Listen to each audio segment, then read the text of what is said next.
बहुत समय पहले की बात है। एक छोटे से गांव में एक बुढ़िया रहती थी। उसका नाम राधा था। राधा बहुत ही गरीब थी, परंतु वो बहुत ही लालची भी थी।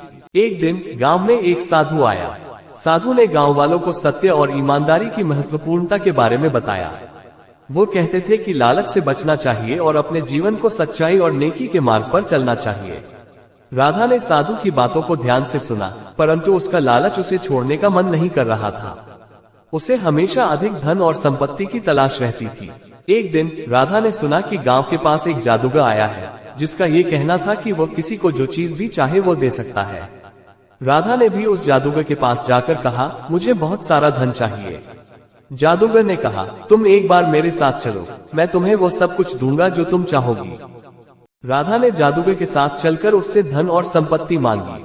जादूगर ने एक बड़े से पिन की शीशी निकाली और कहा, ये है तुम्हारी इच्छा पूरी करने का और तुम्हारी लालची आत्मा को संतुष्ट करने का साधन।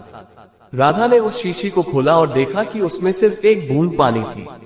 जादूगर ने कहा, ये बूंद तुम्हारी लालची आत्मा को संतुष्ट करने के लिए है। राधा ने वो बूंद गिराई और उसके बाद उसकी आत्मा ने सच्चाई और संजीवनी बूंद का एहसास किया। उसे समझ में आया कि सच्ची धन और संपत्ति उसकी स्वास्थ्यशाली आत्मा में है और वो लालच से दूर हो गई। इस कहानी से हमें ये सीखने को मिलता है कि लालच से बचना और सच्चाई के मार्ग पर चलना हमें सच्चे धन और संपत्ति की प्राप्ति कराता है। लालची होने पर हम अक्सर अपनी सच्ची सुख शांति खो देते हैं। आशा है कि यह कहानी आपको पसंद आई होगी।